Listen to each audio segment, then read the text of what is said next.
Starting, the gang is at a treatment plant of some kind, with them talking about the footprints and Kevin picking up some alien tech that was laying there, stating that it looked like an antique, showing it to Ben, who'd agreed about that, though since there were no signs of DN aliens around, they decided to head on back to base as they got into Kevin's car where Ship was waiting. While driving away, something hit the back of it, making a faint cling sound. Though Ship had taken notice of it, the others had not, so he'd started growling and barking, bouncing in the back seat. Ben tells Ship to relax. The road was only a bit bumpy, that's all, and patted the little alien's head as they turned back towards him, calming down a little, but looking out the back window, saying their name in a way that sounded like they were sighing. Though once back to the base, they got out and Ship rushed on to the back of the car, growling and barking at the device. Gwen calls out to the guys to come over to see what Ship had found. Going back there, they see a device and Kevin removes it, asking if Ben had seen anything like it. Though he says he has, Ben also states that it's some really old tech that's not often in use anymore, and that it was a tracking device while putting it back onto the car. They want to track us? Fine, let's find out who, shall we? They questioned with a smirk, though Gwen asked if they'd find them there. Kevin tells her not to worry because within a 30-mile radius, the base can't be tracked. Since they were expecting something, they'd opted for Ben's bounty hunting gear for this one, and the next day they'd all been going along as normal, but soon a truck had a tire blasted out, making it crash into a gas station, and so they'd gotten out to help. Ben tells Kevin to get the driver to safety and has Gwen give them some cover, with Ship hidden attached to the energy blade that he kept on his person. Ben changed into Big Chill and blasted the whole thing with cold air as Gwen tore up part of the road to give them some cover, and Kevin ripped the top off of the knocked over truck, pulling the driver to safety, though something blasted Kevin in the back, and turning to see what had done so, he sees a guy that looked like a Tetraman calling him a freak and throwing Kevin's car at him. Gwen called out worriedly to Kevin and ran to help, but someone that looked like the Kinoceleron began racing around her, creating a wind tunnel there and making Gwen fly up into the air. She'd looked startled and the Kinoceleron stopped suddenly. As they'd done so, the tornado they'd created floated into the air before vanishing, though Gwen didn't fall, instead flying in the air herself with a smirk. The Kinoceleron looks confused, seeing that Gwen remained in the air, and taking advantage, Gwen says, "My turn," before casting a wind spell, creating a tornado around them that lifted them in the air, and with no traction they couldn't speed around or anything. Gwen then moves her hand over a bit, making the tornado slam the alien into a wall and letting them drop. While this was going on, Ben had flown in between the Tetraman and Kevin, and shoved the latter away from the Tetraman, who then had hit Big Chill instead, slamming him into the ground as Ben changed back to human, going limp. With a smirk, the Tetraman then looks back to the Kinoceleron and blasted Gwen in the back as she dropped to her knees, and the alien guy called out that they needed to get clear. Nodding in agreement, they ran off, with Kevin going to check on Gwen to make sure she was alright. The two new aliens left, dragging Ben along unaware of the stowaway, and we then cut back to Gwen sitting on Ben's bed, with Kevin pacing back and forth asking if she'd found them yet, though she says not quite yet, but she's close. The two aliens dragged Ben into their base as Ship secretly had detached from Ben's energy blade and gone into hiding, waiting for Ben to call. The two aliens had Ben up in a force bubble as he groaned, rubbing the back of his head, waking up and watching as the Tetraman guy and the Kinoceleron female had been arguing. Not that I'm not enjoying watching you two bicker like an old married couple, but just what do you think you're doing exactly? Ben questioned, sitting inside the bubble, getting their attention. He didn't seem the slightest bit worried or intimidated by them. The Tetraman, which the Kinoceleron had called Manny, then reached into the force bubble to try to grab Ben by the face, but was quickly met with an energy blade through his palm and out the other side, making him pull back in pain, growling. Manny says to the Kinoceleron, which he'd called Helen, that they should just feed this jerk to the errata cannon, to which Ben quirks an eyebrow hearing the name, asking, "And that is?" sounding unimpressed, with Manny then gesturing over to something, telling him that it's a disintegrator, and that it'd turn scum like him to dust. Looking at the device, Ben then starts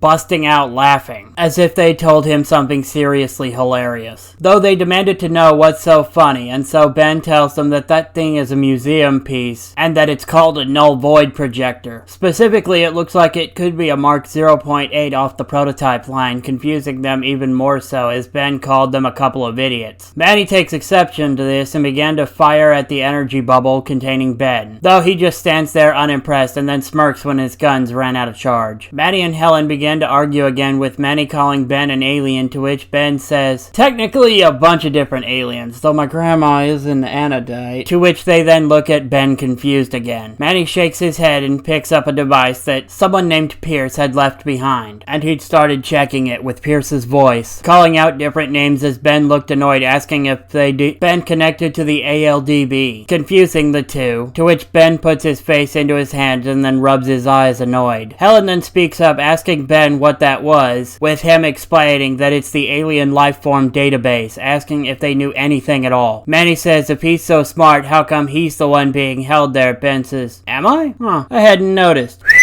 Before then whistling as Ship came out of hiding and attached himself to the thing, creating the stasis field around Ben and letting him out. Ben grabbed the device and threw it over to the computers, and Ship then melded with them instead and began making them act even wonkier than normal as they heard a car pulling up. Helen says that they'd set them up, though Ben tells them no duh, as the others showed up, with Gwen tossing Ben his helmet. After putting it on, he asked Manny if he's ready for round 2. Manny tries the same thing he tried with Kevin, but soon found that Ben was a lot more skilled at fighting someone with 4 arms. Using the energy blade, he'd shown himself to be rather dangerous with them, and Manny activates the truck and the void projector remotely, then grabbing Ben and trying to throw him inside. Smirking, Manny says, and he called it a museum piece. Though Swampfire pulled himself out of the projector, glaring at Manny, who tried to shoot him, but it didn't do any good as he just kept healing up again. He then threw a big fireball at the Tetraman, knocking him back into a wall and falling unconscious. Ben then turns to Helen and tells her to shut up and listen. Putting down her stuff, they then began to explain everything to them. We then cut to just after they'd finished explaining, and Ben whistled for Ship, who detached from their tech, and ran over to Ben, happily barking his name. Manny and Helen had decided that they should go into the null void and find Pierce, so they'd gone off to do just that. Gwen then asked Ben what kept him from being done a lot sooner, and he says that those two bicker like an old married couple, with a sigh, sounding and looking exhausted. He then tells them that they should all go home and try to get whatever rest they could for the night, especially since they still had school tomorrow.